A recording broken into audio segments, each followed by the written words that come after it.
नमस्कार, आज की बात में आपका स्वागत है। इलेक्शन में फोर्थ फेज की वोटिंग से पहले हिंदू मुसलमान का मुद्दा आज और गर्म हो गया। आज देश भर में हिंदुओं की आबादी घटने और मुसलमानों की आबादी बढ़ने पर जमकर बहस हुई। असल में यह रिपोर्ट आई है कि देश में 65 साल के दौरान हिंदुओं की आबादी 8% कम हो गई है और मुसलमानों की आबादी 44% बढ़ गई है। इसके बाद बीजेपी के नेताओं ने आबादी के इस इम्बैलेंस को कांग्रेस की अपीजमेंट की नीतियों का नतीजा बताया। बीजेपी के नेताओं ने इल्जाम लगाया कि कांग्रेस आजादी के बाद से ही सनातन के खिलाफ रही है। इसी का नतीजा कि देश में हिंदू घट रहे हैं, मुसलमान बढ़ रहे हैं और अब कांग्रेस मुसलमानों को आरक्षण देने की बात कह रही है। लेकिन कांग्रेस ने इस रिपोर्ट को चुनाव के दौरान असली मुद्दों से जनता का ध्यान भटकाने की साजिश बता दिया। राहुल गांधी और प्रियंका गांधी ने कहा अभी तो इस तरह के कई और मुद्दे उछाले जाएंगे क्योंकि बीजेपी को लग रहा है चुनाव हाथ से निकल चुका। लेकिन अमित शाह ने कहा कि 3 चरणों में बीजेपी 200 के आंकड़े को पार कर चुकी है और बाकी 4 चरणों में 400 पार हो जाएगी। हालांकि असदुद्दीन ओवैसी ने इस मामले में अलग तरह की बात कही। ओवैसी ने कहा मुसलमानों पर आबादी बढ़ाने का इल्जाम सरासर गलत है। उन्होंने प्रधानमंत्री नरेंद्र मोदी से लेकर अमित शाह और स्वर्गीय गुरु गोलवलकर तक का नाम लिया और उनके भाई बहनों की संख्या गिना दी। ओवैसी ने कहा आबादी का मुद्दा और कुछ नहीं, बीजेपी की भारत को हिंदू राष्ट्र घोषित करने की साजिश का हिस्सा है। इस मुद्दे पर सुधांशु त्रिवेदी, तेजस्वी यादव, अनिल देसाई, स्मृति ईरानी, साक्षी महाराज और केसी त्यागी से लेकर विश्व हिंदू परिषद के सुरेंद्र जैन तक सब बोले। मैं आपको इनमें से कुछ लोगों की बात सुनवाऊंगा, लेकिन पहले यह बता देता हूं कि यह रिपोर्ट आई कहां से, इसे किसने बनाया, जिसमें कहा गया कि देश में हिंदुओं की आबादी लगातार घट रही है और मुसलमानों की आबादी बढ़ गई है। जिस रिपोर्ट की चर्चा हो रही है वो रिपोर्ट प्राइम मिनिस्टर की इकोनॉमिक एडवाइजरी काउंसिल ने तैयार की है। यह रिपोर्ट 1950 से 2015 तक 65 साल के आंकड़ों की स्टडी करके तैयार की गई है। इस रिपोर्ट में भारत के अलावा पड़ोसी देशों जैसे कि नेपाल, म्यांमार, मालदीव्स, पाकिस्तान, श्रीलंका और बांग्लादेश में डेमोग्राफिक चेंज का एनालिसिस भी किया गया है। इस रिपोर्ट में सबसे बड़ी बात यह कही गई कि 1950 से 2015 के बीच भारत में हिंदुओं की पॉपुलेशन में करीब 8% की गिरावट आई है। वहीं मुस्लिम समुदाय की आबादी करीब 44% बढ़ गई है। 1950 में देश की कुल आबादी में हिंदू 85% थे, लेकिन 2015 में हिंदू 78% ही रह गए। दूसरी तरफ 1950 में देश की कुल आबादी में मुसलमानों की हिस्सेदारी लगभग 10% थी, जो 2015 में बढ़कर 54% हो गई। यानी पॉपुलेशन में हिंदुओं का हिस्सा तो घटा पर मुसलमानों की आबादी बढ़ गई। इस रिपोर्ट में एक और खास बात यह है कि वो भारत में पिछले 65 साल में हिंदुओं को छोड़कर बाकी ज्यादातर धर्मों की आबादी बढ़ी है, उसमें भी मुसलमानों की पॉपुलेशन सबसे ज्यादा बढ़ी। 65 साल पहले देश में ईसाई लगभग 2.25% थे, 2.25%। 2015 में क्रिश्चियंस की जनसंख्या 2.5% से ज्यादा हो गई। इसी तरह सिख समुदाय की पॉपुलेशन 1.25% से बढ़कर 1.85% हो गई। बौद्ध धर्म को मानने वालों की संख्या भी बढ़ी। भारत में सिर्फ जैन और पारसी समुदायों की पॉपुलेशन पिछले 65 साल में कम हुई है। इंटरेस्टिंग बात यह कि सिर्फ भारत में नहीं, भारत के पड़ोसी मुल्कों में भी हिंदुओं की आबादी में कमी आई है। नेपाल और म्यांमार में, भूटान, पाकिस्तान, बांग्लादेश और श्रीलंका में हिंदुओं की संख्या में जबरदस्त कमी देखने को मिली। इस रिपोर्ट को तैयार करने में शामिल इकोनॉमिस्ट प्रोफेसर शमिका रवि ने कहा कि भारत के सारे पड़ोसी देश ऐसे हैं जहां पर मेजॉरिटी पॉपुलेशन बढ़ी है, लेकिन भारत में उल्टा हुआ है। यहां मेजॉरिटी की आबादी कम हुई है और माइनॉरिटीज की जनसंख्या बढ़ी है। प्रोफेसर शमिका रवि ने कहा इसके लिए कन्वर्जन और घुसपैठ जैसे कई कारण हो सकते हैं। इंडिया का जो ट्रेंड है पिछले 65 साल में, हमारा ट्रेंड है, देखिए, जो ज्यादातर लिबरल डेमोक्रेसीज है जैसे यूरोप में है, ओईसीडी कंट्रीज, रिचर कंट्रीज में, उस तरीके का ट्रेंड कि हमारे यहाँ मेजॉरिटी का शेयर घटा है और माइनॉरिटी का शेयर बढ़ा है। हिंदू जो मेजॉरिटी रिलीजन है उसका शेयर 7.82% घटा है जी। और जो माइनॉरिटी अगर आप देखें तो सिर्फ मुस्लिम माइनॉरिटी नहीं, आपको हर एक माइनॉरिटी का स्टेटस देखना होगा, इन सभी का बढ़ा है सिवाय Jains and Parsis which have actually fallen. इसके कारण बहुत होते हैं। सोशियो इकोनॉमिक जब हम कहते हैं तो उसमें देखिए गरीबी एक रीजन है, मोर्टेलिटी नंबर्स अगर हम देखें कितने सर्वाइवल बच्चे सर्वाइव कितने कर पाते हैं, migration is often a big number. जैसे यूरोप में जब हम देखते हैं तो कुछ देशों में जहां पे 30-35% there has been a reduction in majority and वो भी रिसेंट ईयर्स में हुए हैं, तो migration is a reason. Now in the Indian case इसको उसमें हम लोग को exact migration data, fertility data, conversion data, इन सभी को डिटेल में देख we will be able to answer. जैसे हिंदुस्तान में हिंदुओं की संख्या घटने और मुसलमानों की आबादी में जबरदस्त इजाफे की बात सामने आई तो इस पर सियासत शुरू हो गई। सबसे पहला रिएक्शन केंद्रीय मंत्री गिरिराज सिंह का आया। गिरिराज ने कहा अब साफ हो गया कि पिछले 60 साल में कांग्रेस के राज में भारत को इस्लामिक स्टेट बनाने की साजिश रची जा रही थी। गिरिराज सिंह ने कहा जिस रफ्तार से मुसलमानों की पॉपुलेशन बढ़ रही है उससे हिंदुओं के अल्पसंख्यक बन जाने का खतरा पैदा हो गया है। इन्होंने एक तरह से चारागाह बना दिया इन भारत को, बिहार को, रोहिंग्या, बांग्लादेशी घुसपैठी, इसको वोट बैंक कांग्रेसियों ने बनाया और ये भारत के सनातन को खत्म करने की एक साजिश भी है। आज मुसलमानों को बैकडोर से आरक्षण दे रहे हैं। ये हिंदुओं की घटती हुई आबादी, मुसलमानों की बढ़ती हुई आबादी, आप देखें 0 से 14 वर्ष के बच्चे की आयु मुसलमान में कितने परसेंट है, हिंदू में कितने परसेंट है आने वाले दिन में। और दूसरा देखें हमारा फर्टिलिटी रेशियो, उनका फर्टिलिटी रेशियो हिंदुओं के फर्टिलिटी रेशियो से 1% अधिक है, 1.25%। ये 1.25% अधिक होना ये बताता है कि आने वाले दिन में भारत को लोग इस्लामिक स्टेट बनाना चाहते हैं और ये साजिश बहुत बड़ी साजिश है। उसमें कांग्रेस का सबसे बड़ा तुष्टीकरण रोल रहा आजादी के बाद से। इसके बाद बीजेपी के एमपी और तेज तर्रार प्रवक्ता सुधांशु त्रिवेदी ने पूछा अब इस रिपोर्ट पर कांग्रेस के नेता क्या कहेंगे।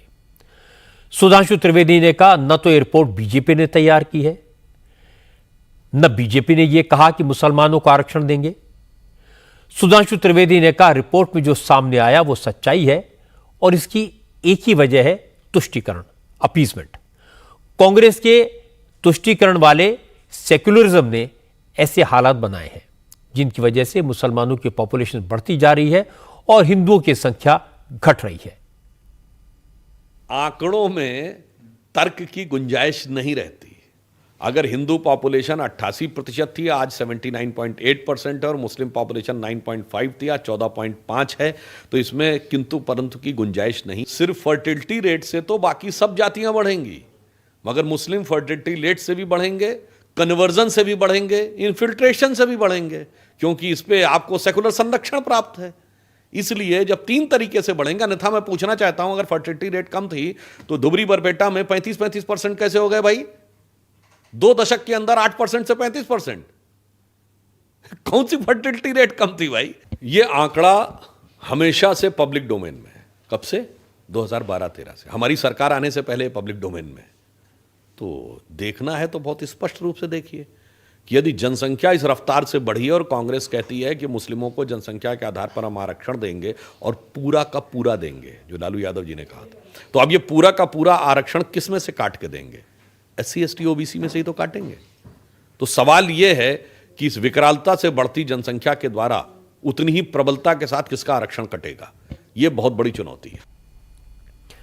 जब बीजेपी के नेताओं ने हिंदू और मुसलमान की आबादी का मुद्दा उठाया तो रायबरेली में मौजूद प्रियंका गांधी से सवाल पूछे गए। प्रियंका ने सीधी बात नहीं की, उन्होंने कहा कि बीजेपी वाले तो कुछ भी बकवास करते रहते हैं, ये कोई मुद्दा है? प्रियंका ने कहा बीजेपी असली मुद्दों पर बात क्यों नहीं करती, इसीलिए इधर उधर की बात करती है। लोगों के साथ मीडिया को भी ये बात समझ लेनी चाहिए। दीदी, प्रधानमंत्री की आर्थिक सलाहकार परिषद की एक स्टडी में पाया गया है 1950 से 2015 के बीच हिंदुओं की आबादी 7.8% घट गई है, जबकि भारत की जनसंख्या में अल्पसंख्यक समूहों की हिस्सेदारी बढ़ गई है। ये कहाँ से आया? ये सवाल कहाँ से आया आपके पास? ऑफिस की तरफ से ना? ऑफिस को बोलो प्रियंका जी पूछ रही हैं किसने भेजा उन्हें। ठीक है, ये मुद्दे नहीं है। मुद्दे हैं बेरोजगारी, मुद्दा है महंगाई, मुद्दा है महिलाओं पे जो अत्याचार हो रहे हैं, मुद्दा है कि किसानों के साथ क्या हो रहा है, किसान क्यों कमा नहीं पा रहा है खेती से, उनके लिए क्या किया है सरकार ने, ये है मुद्दा। लेकिन गिरिराज सिंह कांग्रेस को दोष दे रहे हैं इसके लिए। किसी को भी कुछ भी बोल दें, ये लोग तो कुछ भी बोल दें, रोज रोज कुछ नया बोलते हैं, अपने आप कोई मुद्दा निकालते हैं। चुनाव के समय वो मुद्दे उठाएं जिनसे जनता का ताल्लुक है। जनता को मतलब आज किस चीज से है? महंगाई से है, बेरोजगारी से है, खेती में जो मुश्किलें हैं उससे है। प्रियंका को जवाब दिया स्मृति ईरानी ने। अमेठी में मौजूद स्मृति ईरानी ने कहा इस रिपोर्ट ने कांग्रेस की नीतियों की पोल खोल दी है। अब देश को पता चल गया है कि कांग्रेस के राज में किस तरह हिंदुओं को सताया और दबाया गया। इसी का नतीजा है कि हिंदुओं के देश में हिंदुओं की संख्या घट रही है। स्मृति ईरानी ने कहा जहां तक दूसरे मुद्दों का सवाल है तो राहुल और प्रियंका जगह और मुद्दा खुद तय करें। उनके लिए तो बीजेपी के सुधांशु त्रिवेदी ही काफी हैं। यही कांग्रेस पार्टी की हमारे देश में लेगेसी रही है। हिंदू समाज की प्रताड़ना, हिंदू समाज को वंचित रखना और हिंदू समाज और सनातन धर्म का अपमान करना। ये जिस आंकड़े की आप बात कर रहे हैं वो प्रतिबिंब है कि कांग्रेस के राज में किस प्रकार से हिंदू समाज के ऊपर जिस प्रकार से सामाजिक प्रहार हुए हैं, हमारे समाज को जाति के आधार पर बांटने की किवायत हुई है। ये उसी का एक साक्ष्य है, ये उसी का एक परिणाम। देखिए, ऐसा है कि मुद्दों से भागने की उनकी पुरानी आदत है। मैंने कल भी कहा, आज भी कहती हूँ। हमारे पार्टी के एक प्रवक्ता हैं सुधांशु त्रिवेदी जी। आप दोनों कांग्रेस के इन सो कॉल्ड दिग्गज नेताओं को जो भी इनका चैनल है वो चुने, वो समय चुने, एंकर चुने, मुद्दा चुने। पंडित जी काफी है निपटाने के लिए। लेकिन तेजस्वी ने एक बेसिक सवाल उठाया। तेजस्वी यादव ने कहा कि 2021 की जनगणना अब तक हुई नहीं है तो आबादी का यह आंकड़ा आया कहां से? तेजस्वी ने कहा बीजेपी ऐसे नकली मुद्दों में फंसाकर जनता को मूर्ख बना रही है। आप देखिएगा जो सेंसस होना था 21-22 में, आज 24 हो गया, अभी तक तो हुआ नहीं। ये केवल देश की जनता को भ्रम में डालना और लोगों में नफरत फैलाने की बात ये लोग करते हैं। ये पूरी तरीके से प्रधानमंत्री जी, भाजपा के लोगों का यही एजेंडा है। 10 साल तक इन्होंने लोगों को ठगा है और फिर ठगना चाहते हैं। हालांकि जिस रिपोर्ट की बात हो रही है वो 2015 तक की जनसंख्या के आधार पर बनाई गई है, लेकिन विश्व हिंदू परिषद ने जनसंख्या के इस असंतुलन को देश के लिए बेहद खतरनाक बताया। वीएचपी के नेता सुरेंद्र जैन ने कहा आंकड़ों में तो मुस्लिम आबादी 44% बढ़ी, पर अगर घुसपैठियों को जोड़ दें तो मुस्लिम पॉपुलेशन इससे भी कहीं ज्यादा बढ़ी है। सुरेंद्र जैन ने कहा आबादी बढ़ने के साथ साथ मुसलमानों में एग्रेसिवनेस भी बढ़ रही है और यह देश के लिए खतरनाक है। इसमें यदि अवैध मुस्लिम घुसपैठिए, चाहे वो रोहिंग्या के रूप में हो, चाहे बांग्लादेशियों के रूप में हो, उनको अगर जोड़ दिया जाए, जो जनगणना में शामिल नहीं होते उनको यदि जोड़ दिया जाए तो ये आंकड़े और ज्यादा खतरनाक दिखाई देंगे। ऐसा लगता है मुस्लिम समाज का एक वर्ग आबादी बढ़ाने को अपने धार्मिक कर्तव्य, एक जिहाद के रूप में देखता है और इसलिए केवल भारत में नहीं, आज संपूर्ण विश्व के अंदर मुस्लिम आबादी जिस तेजी से बढ़ रही है वहां उन देशों के लिए खतरे का विषय बन रही है। और केवल आबादी नहीं बढ़ रही, आक्रामकता बढ़ रही है। कभी कहेंगे इनके नेता हम 70% को गंगा में बहा देंगे, कभी सुप्रीम कोर्ट के निर्णय को धता बताकर राम मंदिर की जगह बाबरी मस्जिद फिर बना देंगे क्योंकि सत्ता हमारे पास आने वाली है। कभी कहेंगे 15 मिनट के लिए सेना को बीच में से हटा लो, पुलिस को बीच में से हटा लो, फिर हम देखेंगे तुम्हारा क्या हल करते हैं। हमारे देवी देवताओं का मजाक उड़ाते हैं और कोई एक व्यक्ति ऐसी बात कह दे जो इनको अच्छी ना लगे, सरतन से जुदा गैंग सक्रिय हो जाता है, कन्हैया जैसों की गर्दन काट दी जाती है। यह बढ़ती हुई आक्रामकता किसी के लिए भी ठीक नहीं है। इसके बाद राहुल गांधी का बयान भी आया। राहुल ने एक रिकॉर्डेड स्टेटमेंट जारी किया जिसमें उन्होंने कहा, अब तो तय हो गया कि बीजेपी चुनाव हार रही है, नरेंद्र मोदी अब देश के प्रधानमंत्री बनने नहीं जा रहे। राहुल ने कहा कि बीजेपी को भी यह बात समझ आ गई, इसलिए अब हर दिन जनता का ध्यान भटकाने के लिए नया मुद्दा उछाला जाता है। नरेंद्र मोदी के हाथ से चुनाव निकल रहा है, वो स्लिप कर रहे हैं और हिंदुस्तान के प्रधानमंत्री नहीं बनेंगे। उन्होंने डिसीजन ले लिया है कि अगले 4-5 दिन में आपके ध्यान को भटकाना है, कुछ ना कुछ ड्रामा करना है। आपके ध्यान को भटकना नहीं चाहिए। बेरोजगारी सबसे बड़ा मुद्दा है। नरेंद्र मोदी जी ने आपको कहा था कि 2 करोड़ युवाओं को रोजगार देंगे, झूठ बोला, नोटबंदी की, गलत जीएसटी लागू की और सारा का सारा काम अदानी जैसे लोगों के लिए किया है। 4 जून को इंडिया गठबंधन की सरकार आ रही है। असल में अगर आप 2019 के चुनाव के दौरान राहुल गांधी के बयान देखेंगे, तब भी वो इसी कॉन्फिडेंस से कहते थे कि मोदी हार रहे हैं, हमारी सरकार आने वाली है, हमारी सरकार आएगी तो मोदी को जेल में डाल देंगे, और अभी भी उनका कॉन्फिडेंस कमाल का है। जहां तक असदुद्दीन ओवैसी का सवाल है, उन्होंने एक अलग तरह की बात कही। उन्होंने कहा कि ये जनसंख्या का मुद्दा बेकार का नहीं है, ये मुसलमानों का हौसला तोड़ने की साजिश है। ओवैसी ने कहा कि मुल्क में जो हिंदू मुसलमान हो रहा है वो कोई नई बात नहीं है। प्रधानमंत्री नरेंद्र मोदी और उनके चेले चपाटे रोज हिंदुओं को डराते हैं कि मुसलमानों की आबादी बढ़ रही है, सावधान हो जाओ। ओवैसी ने हैदराबाद की रैली में कहा, मोदी दूसरे मुल्कों में जाते हैं तो मुसलमानों को दौड़ दौड़कर गले लगाते हैं, लेकिन यहां उनकी पार्टी के लोग कहते हैं कि मुसलमानों को बर्बाद करना है तो मोदी को वोट दो। वजीर आजम बोल रहे हैं कि पूरी दुनिया में मुसलमान बदल रहा है और भारत में हिंदू मुसलमान हो रहा है। 10 साल से आप ही कर रहे हैं मुसलमान मुसलमान मुसलमान। वजीर आजम का एक पार्टी का जिम्मेदार है। अच्छा हुआ याद आ गया, वरना भाषण कमजोर पड़ जाता। बाराबंकी के एक बीजेपी के लीडर है, उनका नाम रंजीत बहादुर श्रीवास्तवा। वो कह रहे हैं कि 5 साल में नरेंद्र मोदी ने बहुत अटेम्प्ट किए मुसलमानों के मोराल को तोड़ने के लिए, मोराल को यानी हमारे हिम्मतों को तोड़ने के लिए, ये इनका जुमला। और उन्होंने बोल रहे कि वोट फॉर पीएम मोदी, आप मोदी को वोट दो ताकि मुसलमानों को बर्बाद कर सके। और क्या कहते हैं कि पार्टीशन हुआ, मुसलमानों की आबादी बढ़ रही है और ऐसा हो जाएगा कि पूरे मुल्क में उनकी आबादी बढ़ जाएंगी। यानी बोल रहे हैं कि हमको वोट दो, मुसलमानों को बर्बाद कर देंगे। अब मोदी बोलते नहीं नहीं, मैं तो मुसलमानों का ऐसा नहीं बोला था। अरे आपके चमचे बोल रहे हैं। वजीर आजम फिर ये भी बोलते हैं कि मैं गल्फ कंट्रीज को जाता हूं तो मुझे बड़ी इज्जत दी जाती है। मोदी जी, आप जो जाकर मोहम्मद बिन जैद और मोहम्मद बिन सलमान को जो लपेटते ना, ऐसा लपटता कि 2 भाई बिछड़ गए थे मेले में, ऐसा लपटते, या हबीबी या हबीबी या हबीबी। अरे मोदी जी, आप एक मुसलमान को टिकट नहीं देते, वहां भी बोलो या हबीबी। इसके बाद ओवैसी ने कहा, अगर बीजेपी को नहीं रोका गया तो वो दिन दूर नहीं जब भारत एक हिंदू राष्ट्र बन जाएगा और कोई कुछ नहीं कर पाएगा।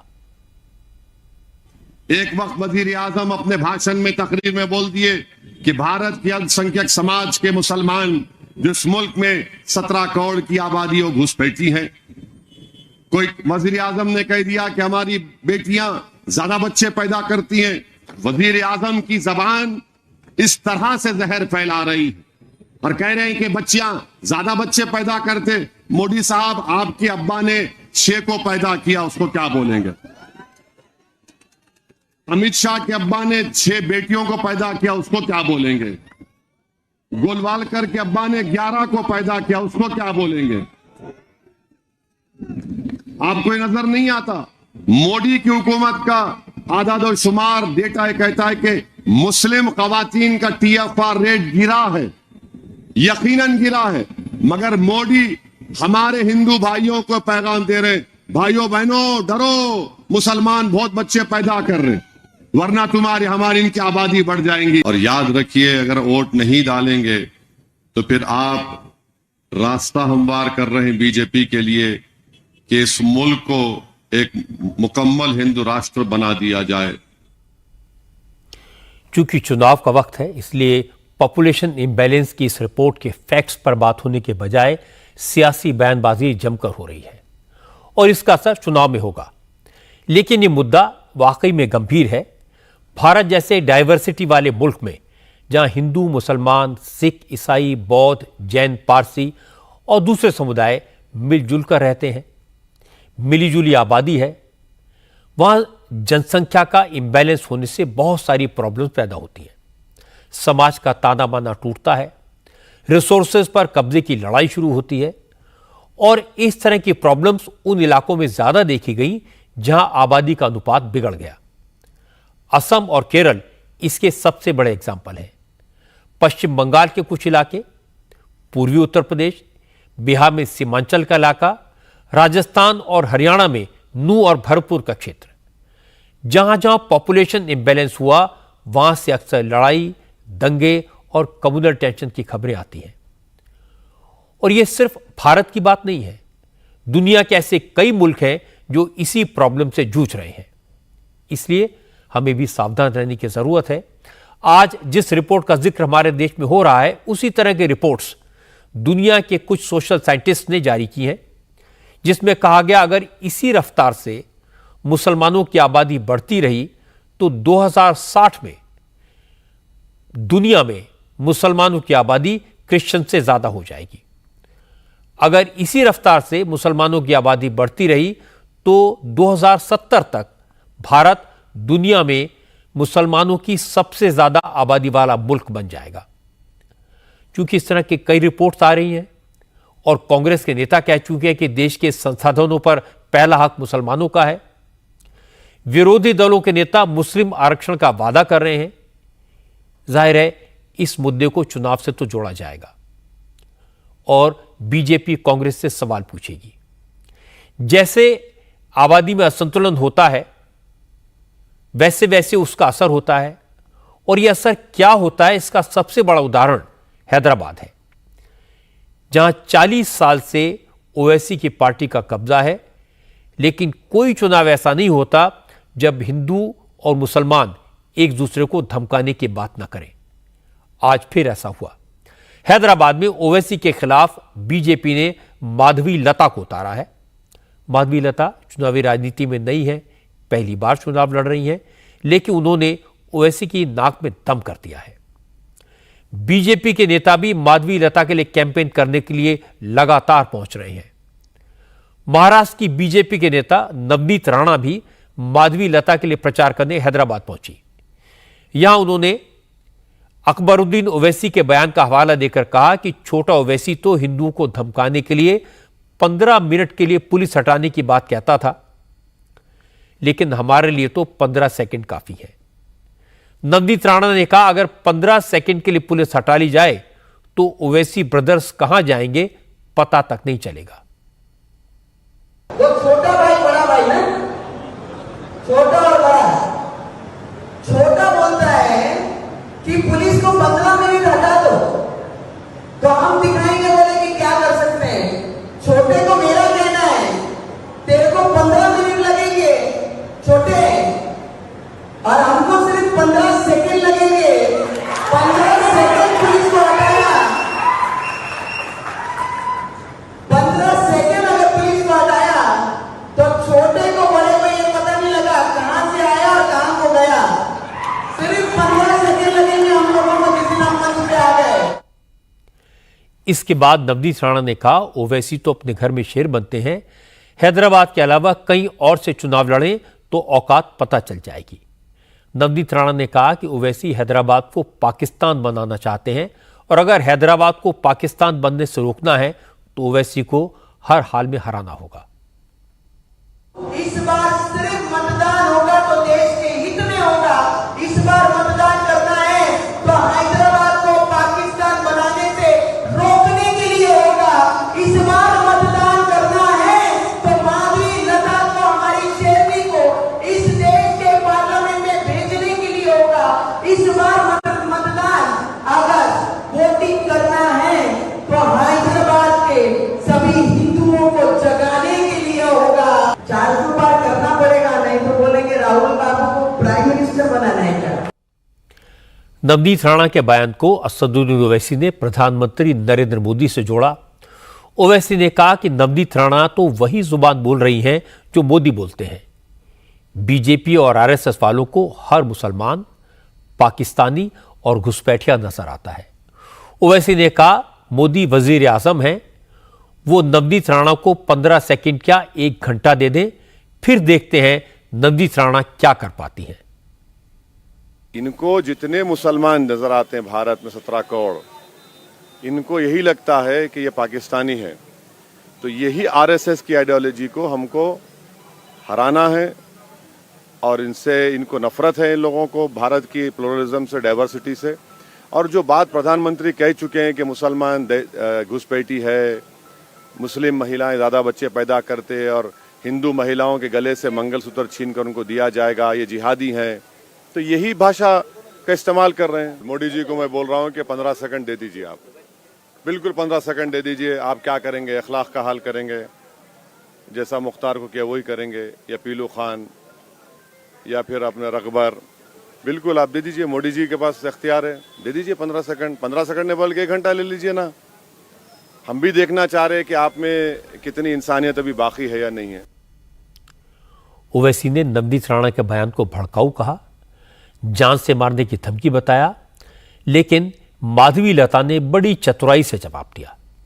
माधवी लता ने कहा कि नवनीत राणा ने किसी पर हमले, मार पिटाई की बात नहीं की। नवनीत राणा ने तो 15 सेकंड में वोट देकर ओवैसी को सबक सिखाने की बात कही। भैया, मैं आपको एक ही बात कहना चाहती हूँ, हम लोग रजाकार के नहीं हैं, हम MIM के वारिस नहीं हैं, हम किसी को डराते नहीं हैं, धमकाते नहीं हैं, हम चुटकी मारकर 15 मिनट के पुलिस हटाने के बात नहीं कहते हैं। हम बस यही कहते हैं, हम औरत हैं, हम स्त्री का रूप धारण किए हैं। कोई भी हो हमारे स्त्री एक मात्र स्वरूप होती है। हम यही कहना चाह रहे हैं कि भैया 15 मिनट क्यों, एक 15 सेकंड ले लो, अपना वोट डालो। ये जो भड़काऊ भाषण में मत आओ। सबका साथ, सबका विकास और विकसित भारत की ओर जाना है। एक 15 मिनट ही लगेंगे आपको जाके वोट डाल के आने के लिए। ये था उनका कहना। माधवी लता ने कहा वो राजनीति के लिहाज से नहले पर दहला है, लेकिन हकीकत तो यही है कि नवनीत राणा ने जो कहा वो अकबरुद्दीन ओवैसी के बयान का जवाब था। अकबरुद्दीन ने कई साल पहले हिंदुओं को 15 मिनट में ताकत दिखाने की बात कही थी, जिसके जवाब में नवनीत राणा ने 15 सेकंड में औकात दिखाने की बात कही। ना अकबरुद्दीन ओवैसी का बयान सही था और ना नवनीत राणा की बात को जस्टिफाई किया जा सकता है।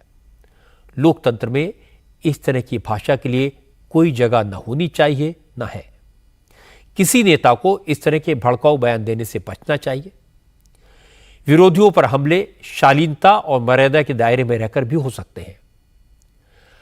आज अमित शाह भी तेलंगाना में थे। उन्होंने कांग्रेस, बीआरएस और ओवैसी ब्रदर्स पर करारे हमले किए, लेकिन शालीनता के दायरे में रहकर। अमित शाह ने भोंगीर लोकसभा सीट पर कैंपेन के दौरान कांग्रेस, चंद्रशेखर राव की पार्टी बीआरएस के साथ साथ ओवैसी पर भी निशाना साधा। अमित शाह ने कहा, तेलंगाना में कांग्रेस, बीआरएस और एआईएमआईएम का एक ट्रायंगल है।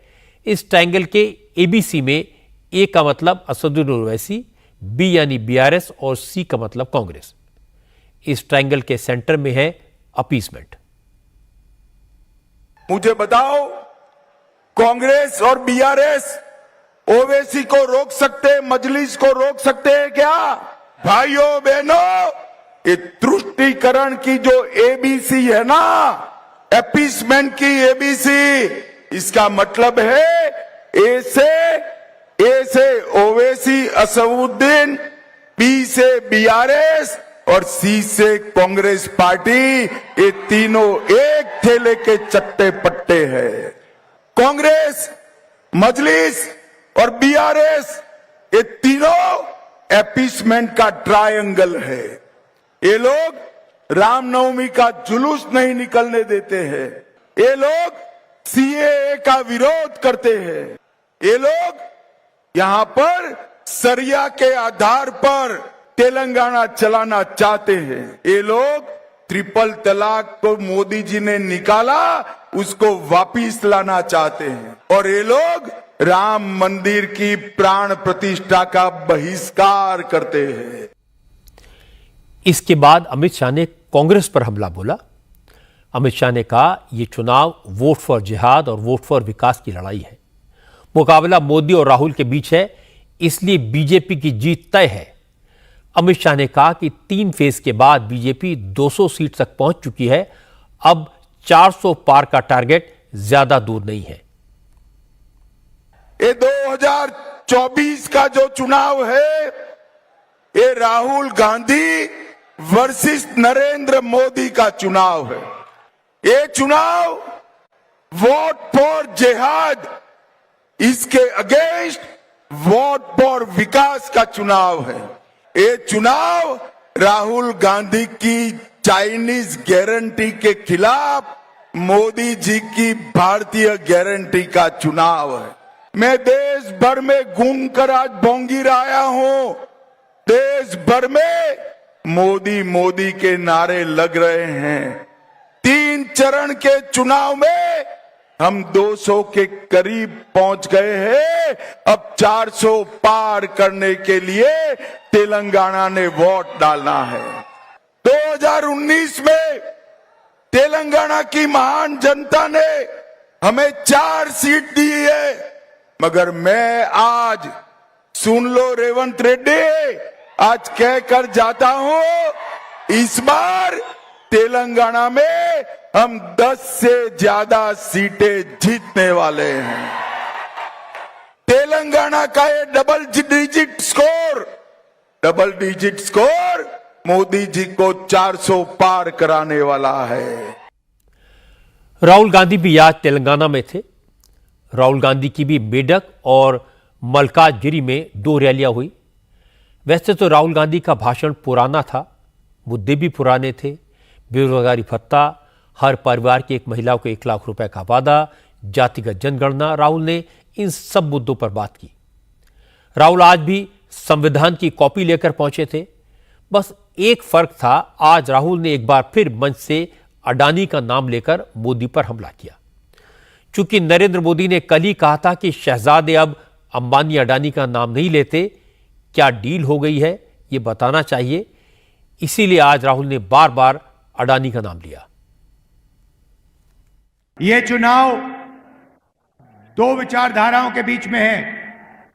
इंडिया अलायंस, राहुल गांधी, मल्लिकार्जुन खड़गे जी, रेवंत रेड्डी जी कहते हैं कि इसको बचाना है, इसकी रक्षा करना है, और नरेंद्र मोदी, अमित शाह, आरएसएस के नेता कहते हैं इस किताब को बदल दिया जाए, इसको फेंक दिया जाए। हम इस किताब की रक्षा करेंगे। कोई भी शक्ति इस किताब को डैमेज नहीं कर सकता है। नरेंद्र मोदी चाहते हैं कि सारी की सारी राजनीति 22-25 लोगों के फायदे के लिए हो। नरेंद्र मोदी जी ने अदानी जैसे लोगों के लिए काम किया। 10 साल हिंदुस्तान के airports, ports, infrastructure, defence industry सारी की सारी नरेंद्र मोदी जी ने अदानी को दी। उन्होंने 22-25 अरबपति बनाए, अमीर लोगों को और अमीर किया। हालत यह है कि 22 लोगों के पास उतना ही धन है जितना 70 करोड़ हिंदुस्तानियों के हाथ में है। बस राहुल गांधी ने इतना नहीं बताया कि तेलंगाना में रेवंत रेड्डी की सरकार ने भी अडानी को 12,000 करोड़ रुपए के प्रोजेक्ट दिए हैं। तेलंगाना में राहुल गांधी और अमित शाह को अगर कंपेयर करें तो दोनों की स्पीचेस में दो बदलाव दिखे। मोदी ने अडानी अंबानी को लेकर सवाल पूछा तो राहुल गांधी फिर से अडानी का नाम लेने लगे। और चूंकि राहुल गांधी बार बार अपनी रैलियों में कह रहे थे कि अब बीजेपी के नेता 400 पार का जिक्र नहीं करते क्योंकि उन्हें पता है कि 150 सीटें भी नहीं मिलेंगी, इसीलिए आज अमित शाह ने कह दिया कि 3 चरणों में ही 200 पार पहुंच गए हैं। 4 जून को यह आंकड़ा 400 पार हो जाएगा। आज योगी आदित्यनाथ ने भी कहा कि 4 जून को देश मोदी का मैजिक देखेगा। 400 से ज्यादा सीटें जीतकर मोदी एक बार फिर देश की कमान संभालेंगे। आज योगी आदित्यनाथ और अखिलेश यादव दोनों की लखीमपुर खीरी और धौरा में पब्लिक मीटिंग्स हुई। इसके बाद योगी ने सीतापुर में बीजेपी के उम्मीदवार राजेश वर्मा के लिए कैंपेन किया। यहां योगी ने बिना लाग लपेट के सीधे सीधे कहा कि चुनाव राम भक्तों और रामद्रोहियों के बीच का है। योगी ने कहा कि समाजवादी पार्टी के राज में लूट खसोट थी, भ्रष्टाचार था, माफिया राज था, लोग सुरक्षित नहीं थे, राम भक्तों पर गोलियां चलाई जाती थी और आतंकवादियों के केस वापस लिए जाते थे। लेकिन अब राम भक्तों की सरकार है, अयोध्या में राम मंदिर बन गया, माफिया थर थर कांप रहे हैं, कानून का राज है। योगी ने रामगोपाल यादव के बयान का जिक्र भी किया। उन्होंने कहा समाजवादी पार्टी के लोग कहते हैं राम मंदिर बेकार है, इसे बनाने की जरूरत नहीं थी, लेकिन राम मंदिर अगर अयोध्या में नहीं बनता तो क्या इस्लामिक देश में बनता? पूरा चुनाव अब तो राम भक्तों और रामद्रोहियों के बीच में बंट करके रह गया है। एक और राम भक्त है, पूरे देश का राम भक्त एक और खड़ा है और वह एक स्वर से बोल रहा है जो राम को लाए हैं हम उनको लाएंगे, और दूसरी तरफ रामद्रोही है, रामद्रोही है। वे कहते हैं मंदिर बेकार बना है, वे कहते हैं मंदिर बनाने की आवश्यकता ही नहीं थी, वे कहते हैं भारत के अंदर मंदिर की क्या आवश्यकता थी। तो भगवान राम का मंदिर भारत में उत्तर प्रदेश के अयोध्या में नहीं बनेगा तो क्या काबुल और कंधार में बनेगा? क्या लाहौर और कराची में बनेगा? क्या अरे अयोध्या तो भगवान राम की पावन जन्मभूमि है और कोटि कोटि सनातन धर्मावलंबियों की आस्था की भूमि है। दूसरी तरफ वे लोग हैं जो राम भारत को अपमानित करते हैं, भारत की सुरक्षा में सेंध लगाते हैं, राम भक्तों पर गोली चलाते हैं और आतंकवादियों के मुकदमों को वापस लेते हैं। दूसरी तरफ वे रामद्रोही हैं। सीतापुर की रैली से पहले योगी आदित्यनाथ लखीमपुर खीरी में थे। यहां से केंद्रीय गृह राज्य मंत्री अजय मिश्र टेनी उम्मीदवार हैं। लखीमपुर खीरी की रैली में योगी ने परिवारवाद के मुद्दे पर अखिलेश यादव को टारगेट किया। योगी ने कहा कि अखिलेश ने अपने ही परिवार के 5 लोगों को टिकट दिया है। पहले 3 चरणों में यादव परिवार के 3 उम्मीदवारों की हार पर मोहर लग गई है। अब आजमगढ़ और कन्नौज की जनता भी इसी ट्रेंड को आगे बढ़ाएगी। इस बार यादव परिवार का स्कोर नील बटा सन्नाटा रहेगा।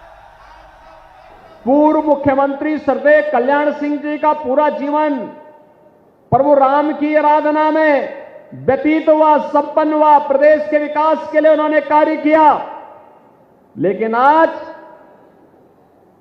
बहनों और भाइयों, जब स्वर्गीय कल्याण सिंह जी का निधन हुआ, समाजवादी पार्टी ने संवेदना के एक भी शब्द नहीं व्यक्त किए। एक तरफ पूर्व मुख्यमंत्री की मृत्यु पर कोई संवेदना नहीं और दूसरी तरफ एक माफिया मरा था, अभी उसके घर में समाजवादी पार्टी के अध्यक्ष फतिया पढ़ने के लिए गए थे।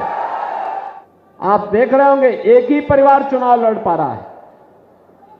और बहनों और भाइयों, मैं आपको इस बात के लिए आश्वस्त करता हूं, देखो 3 चरण में चुनाव हुए हैं, समाजवादी पार्टी के एक ही परिवार के लोग 5 लोग चुनाव लड़ रहे हैं। 3 के चुनाव संपन्न हो गए, तीनों के तीनों भाजपा की झोली में जाएंगे।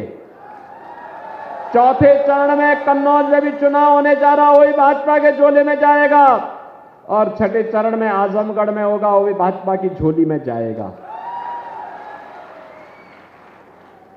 एकदम 0/0 होगा इनका, खाता ही नहीं खुलने देंगे। योगी आदित्यनाथ इस चुनाव में पूरी तरह हमलावर की मुद्रा में हैं, लेकिन उन्हें यह मौका समाजवादी पार्टी और कांग्रेस के नेताओं ने दिया। अगर अखिलेश यादव अपने परिवार के इतने सारे लोगों को टिकट नहीं देते तो योगी को परिवारवाद का मुद्दा इतने जोर से उठाने का मौका कैसे मिलता?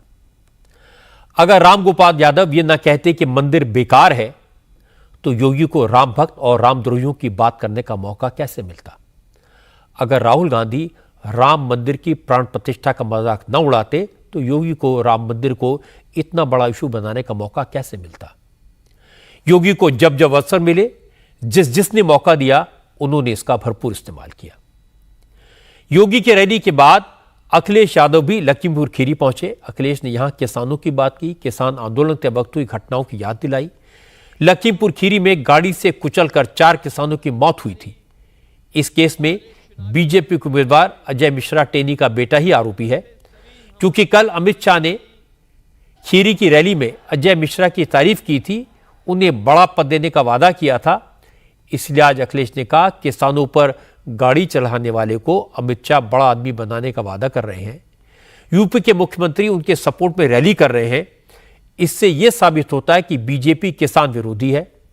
लेकिन खीरी की जनता ने आज बीजेपी को अपना मैसेज दे दिया है, वो इस बार बीजेपी के उम्मीदवार को बॉर्डर पार भेजने का रास्ता साफ कर देगी।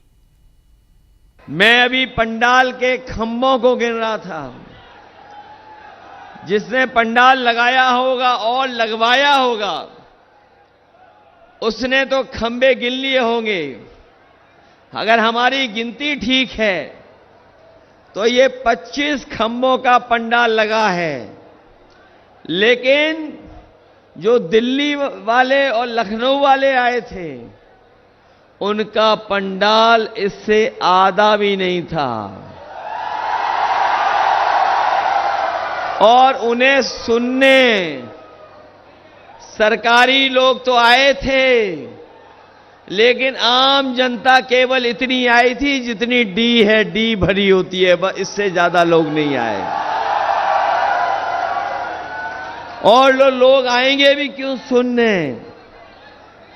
क्योंकि लखीमपुर का किसान और लखीमपुर की जनता ने इस बार मन बनाया है कि थार का जवाब वोट से देने का काम यहां के लोग करेंगे। जो लोग कह रहे हैं कि उन्हें और बड़ा बना देंगे, हमें पूरा भरोसा है लखीमपुर की जनता पर और किसानों पर, क्योंकि ये जिला हमारा बॉर्डर जिला है। इस बार इतना वोट यहां की जनता डालेगी, इतना वोट डालेगी कि बीजेपी का प्रत्याशी बॉर्डर के बाहर फेंक दिया जाएगा। उत्तर प्रदेश में सिर्फ अखिलेश यादव ऐसे नेता हैं जो बीजेपी को चुनौती दे सकते हैं। उनके पास पुरानी पार्टी है, संगठन है, विरासत है, पर कभी कभी ऐसा लगता है कि अखिलेश में गंभीरता की कमी है। जिस तरह से उन्होंने एक एक सीट पर 3-3 बार उम्मीदवार बदले, उससे उनकी क्षमता पर सवाल खड़े हुए। इसी तरह पहले वो ये कहते रहे कि कांग्रेस के साथ अलायंस करके देख चुके, लेकिन फिर उन्होंने कांग्रेस के साथ समझौता कर लिया। अब कल राहुल गांधी कन्नौज में अखिलेश यादव के लिए जनसभा करने जाएंगे, लेकिन सबको मालूम है कि कन्नौज में अखिलेश यादव को किसी के सपोर्ट की, किसी के कैंपेन की जरूरत नहीं है। इस कैंपेन का अखिलेश को कम फायदा होगा, राहुल को ज्यादा। संजय राउत के बड़बोलेपन के चक्कर में आज एक बार फिर महाविकास अघाड़ी के नेताओं को जवाब देना मुश्किल हो गया। संजय राउत ने अहमदनगर की एक सभा में प्रधानमंत्री नरेंद्र मोदी की तुलना औरंगजेब से कर दी। संजय राउत ने कहा औरंगजेब का जन्म गुजरात में हुआ था, लेकिन औरंगजेब की कब्र महाराष्ट्र के औरंगाबाद में खुदी। ये बात मोदी को याद रखनी चाहिए। छत्रपती शिवाजी महाराजांचा जन्म महाराष्ट्रात झाला म्हणून महाराष्ट्राला इतिहास आहे। आणि हा जो औरंगजेब आहे त्याचा जन्म गुजरातमध्ये झालाय, पहा इतिहास। त्याच्यामुळे ती माती जी आहे ती औरंगजेबाची माती आहे आणि त्या मातीतले हे दोन व्यापारी। औरंगजेबाचा जन्म नरेंद्र मोदीच्या गावात झालाय, इतिहास पहा तुम्ही। दाहोद नावाचं गाव आहे अहमदाबादच्या बाजूला, औरंगजेब तिथे जन्माला आलाय गुजरातमध्ये, म्हणून आपल्याशी ते औरंगजेबी वृत्तीने वागतायत। पण लक्षात घ्या, एका औरंगजेबाला या महाराष्ट्रामध्ये आम्ही काढलाय। 27 वर्ष तो औरंगजेब महाराष्ट्र जिंकण्यासाठी लढत होता आणि शेवटी त्या औरंगजेबाला आम्ही या महाराष्ट्रात गाडून त्याची कबर खणलेली आहे। तेव्हा नरेंद्र मोदी तू कौन है, तू कोण आहे? हा मराठ्यांचा इतिहास आहे, मराठी माणसाचा इतिहास आहे। तुम्ही जेवढे आमच्या अंगावर आहे तेवढे आम्ही उसळून उठू आणि या महाराष्ट्राच्या स्वाभिमानाच्या रक्षणासाठी लढत राहू। संजय राउत तो बयान देकर निकल गए, लेकिन जब उनके बयान पर चर्चा शुरू हो गई तो महाराष्ट्र में महा विकास अघाड़ी का कोई नेता संजय राउत के बचाव में सामने नहीं आया। लेकिन एकनाथ शिंदे की शिवसेना में शामिल हुए संजय निरुपम ने कहा वो मुंबई के पुलिस कमिश्नर से मिलकर संजय राउत की शिकायत करेंगे और चुनाव आयोग से भी अपील करेंगे कि संजय राउत के खिलाफ एक्शन लिया जाए। प्रधानमंत्री श्री नरेंद्र मोदी को जमीन में गाड़ने की धमकी दे रहे हैं। किसी व्यक्ति को जमीन में गाड़ने की धमकी देना मतलब हत्या की धमकी होती है। मैं चुनाव आयोग से भी गुजारिश करूंगा और मुंबई पुलिस से भी, संभवतः कल मैं कमिश्नर साहब के पास जाऊंगा अपनी तरफ से एक निवेदन लेके। और संजय राउत अभी अभी आर्थर रोड जेल से निकल के आए हैं, अगर इस तरह की हरकत करे तो दोबारा उनको आर्थर रोड जेल में डालने की स्थिति पैदा हो सकती है।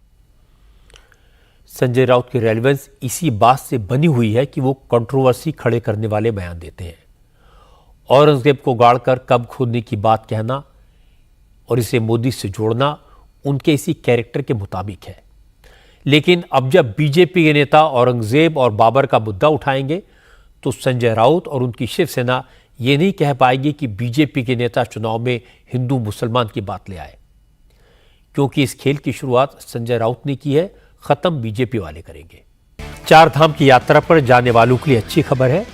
कल से केदारनाथ धाम के कपाट खुलने के साथ चार धाम यात्रा शुरू हो जाएगी। केदारनाथ मंदिर के साथ साथ कल गंगोत्री और यमुनोत्री के मंदिर के कपाट भी खुल जाएंगे। उत्तराखंड सरकार ने चार धाम यात्रा की तैयारियां पूरी कर ली हैं। केदारनाथ मंदिर को करीब 20 क्विंटल फूलों से सजाया गया है और कपाट खुलने से पहले ही बड़ी संख्या में भक्त वहां पहुंच गए हैं। आज मंदिर के सामने भक्तों ने भजन गाए। केदारनाथ में मौसम ठंडा है, लेकिन भक्तों में जबरदस्त उत्साह है।